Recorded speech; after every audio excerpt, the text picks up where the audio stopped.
Okay, so let's take the footwork element and let's take a look at the blitz. Now let's look at something that really changed my total way of fighting. When I first started fighting, as we mostly do in traditional karate, it was forward and back mostly, and a lot of bouncing.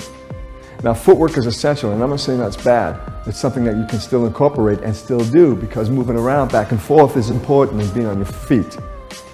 But there's another element when it comes to blitzing, because you're no longer pushing off the back foot, okay, but you're pushing off the front foot. And that gives you a trajectory, which is like a sprinter coming off the starting blocks. And it gives you the ability to close the gap so much faster and to cover a much wider range. Let's work with Owen right now, and I'll show you how that's done. Okay, so if we go into your stance, Owen, into your left or right stance, either way, okay, good. So with a blitz, unlike traditional karate, which is where you're a little bit more focused, tilted forward, more of your body is exposed, with the blitz, you turn to the side a little bit more, so you have less of your body. Now, this is not just a martial arts move, but if you ever looked at boxing, some of the greats, you ever see Ken Norton? He used to do the overhand and move to the side, and when he was jabbing, it even looked like a back fist.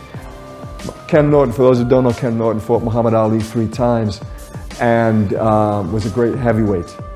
But the fact that his arms were crossed over and he was on the side is very similar to what we're doing right now with the blitz. The only thing that's different is the footwork. So right here in the stance, so instead of pushing off the back foot, let's have Owen, I want you to push off the back foot with a traditional jab. Let's just go right there. Okay, right there. So you're covering a certain amount of distance. Now, going off the front foot now with the blitz there's 2 components. There's pushing off the front foot, launches you forward. Okay, so your back leg is crossing over here for a moment, and then you're following through for the second part of the technique.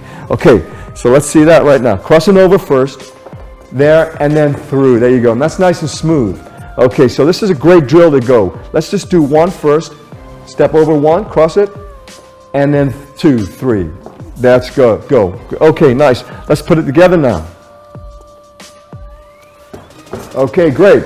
So now let me have you here. So let me change the stance too. So you're not here like this, but I want you to come here. And I want you to cross that over. So you're guarding with the shoulder.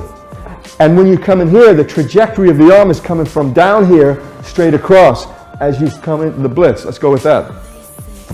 There you go, good. Let's do that again. Good. Now the most important thing is the initiating of the technique, because once you've closed the gap, you're already inside. And being inside then you can do whatever you want. It doesn't matter whether it's MMA, whether it's close range boxing, Muay Thai, elbows, whatever it is, it doesn't matter. But the point is, you've already closed the gap. Now with sport karate, freestyle karate, it's a lot of point fighting. So point fighting, it's about speed, precision, accuracy, timing. It's all those things. A lot of those things are the same in the other aspects of fighting, competitive fighting. But with point karate, it's very specific. It's about being fast, being, if you can, first off the block. So this is a great way to give you an advantage. Okay, so let's do it one more time, 2 or 3 more times. Let's go. Stepping over, yep. 1 and 2, great. And one more time.